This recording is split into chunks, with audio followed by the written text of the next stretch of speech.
contacto primero, teniendo un libro de Chaves Nogales en las manos, es justamente el del maestro Juan Martínez, que estuvo allí. Uh-huh. Y me brindó, digamos, el libro, me lo regaló un traductor de ruso, un niño de la guerra, que acaba de fallecer hace poco. Apareció su necrológica en el diario El País, que se llama José Fernández Sánchez, se llamaba. Sí.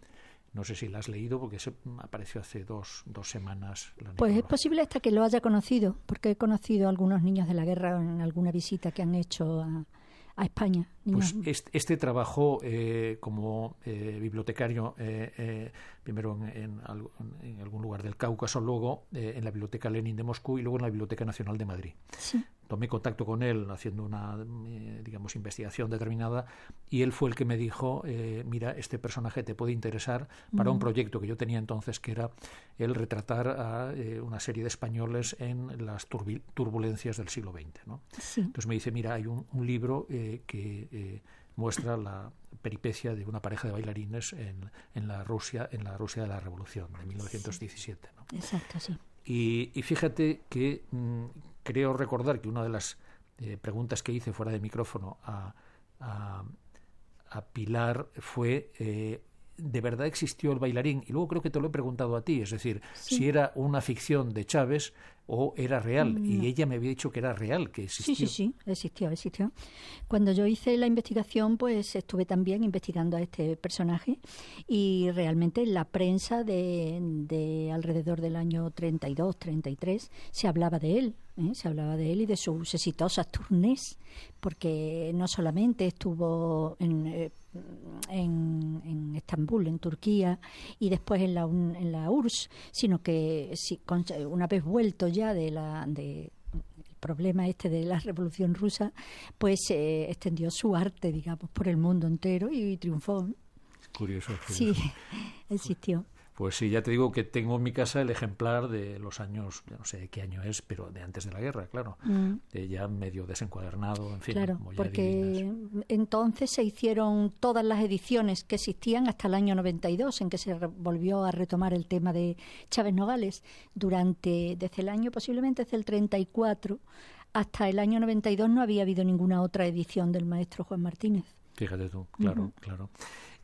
Entonces, Maribel, ¿qué parte de tu trabajo alrededor de Chaves Nogales ha sido más difícil? Es decir, ¿qué te costó más conseguir, por ejemplo, para llevar a buen puerto la biografía que acabas de publicar sobre este periodista o escritor?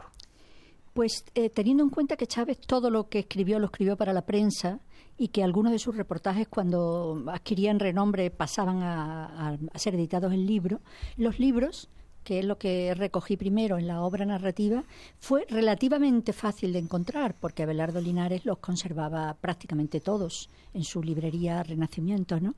Pero después el trabajo periodístico de Chaves, este ha sido el gran trabajo, el encontrar en periódicos donde publicó Chaves Nogales todo, bueno, por lo menos gran parte de lo que publicó.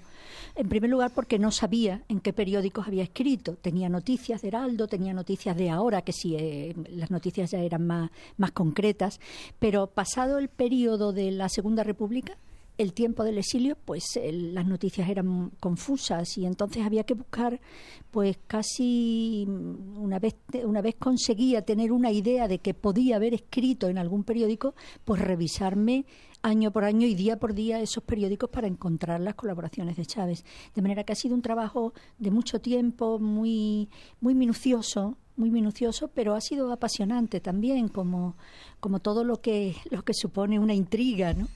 Sí. Ha tenido ese encanto, el encanto de la búsqueda intrigante, y que al final iba consiguiendo objetivos. Mira, ¿y era muy conocido Chaves Nogales antes de la Guerra Civil?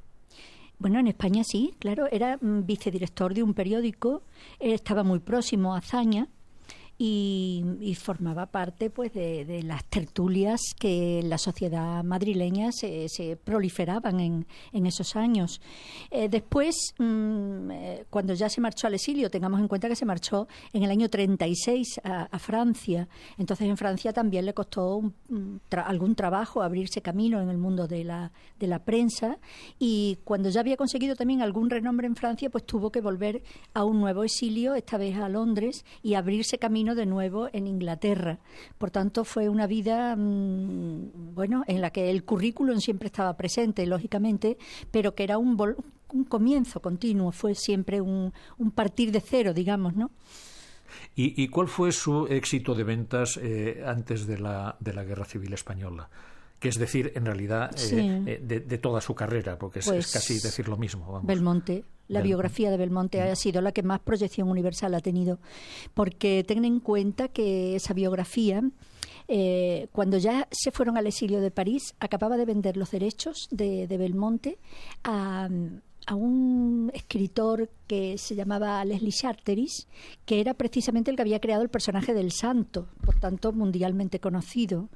Entonces Charteris comenzó una divulgación de la obra, hizo varias ediciones y claro, el libro tuvo un éxito, por lo menos una divulgación grande. Sí. Y es el libro que más ediciones ha conocido, el libro de Chávez que más ediciones ha conocido y que ha sido traducido más veces al inglés y también al francés. Y además debían de quedar bastantes ejemplares, por tanto, en bibliotecas particulares en España, a pesar de... Claro, eso sin contar con que la Alianza Editorial no ha dejado nunca de publicarlo, ha hecho reediciones continuas. Es verdad. Ha sido el único libro que se ha reeditado. Me han dicho que gracias al interés de Pradera. Probablemente, yo por ejemplo no sabía que tenía abono en las ventas, pero ahora con motivo de su muerte, de la muerte de Javier Pradera, sí, alguien ha publicado que yo creo que era el que fue director del País, Joaquín Estefanía, que iba con él, tenían los dos un abono en algún palco, en algún lugar de estos buenos en la Plaza de las Ventas, o sea que es muy coherente con lo que acabas de afirmar. Pues ¿no? Es posible. Y además él sabía perfectamente que Chávez nunca visitó una plaza de toros, ni era aficionado a los toros. Eso lo dice, cual tiene más mérito todavía, ¿no? Eso lo dice la hija de Chávez. Sí, lo cuenta Pilar, ¿verdad? Cuenta Pilar, sí. Mira, entonces tuviste que hacer una gran búsqueda, digamos, en España, tuviste que irte a hemerotecas y tal. Sí. Luego, ¿tuviste también que añadir algún desplazamiento a París y a Londres? Sí, claro, por supuesto. Sobre todo la hemeroteca de Londres es la que más material me ha proporcionado. Es donde más había más periódicos, bueno, sin ser muchos, pero había más periódicos sudamericanos. Y Chávez tuvo mucha proyección en América Latina desde, pues, prácticamente desde el año 28, porque ya algunas de sus primeros libros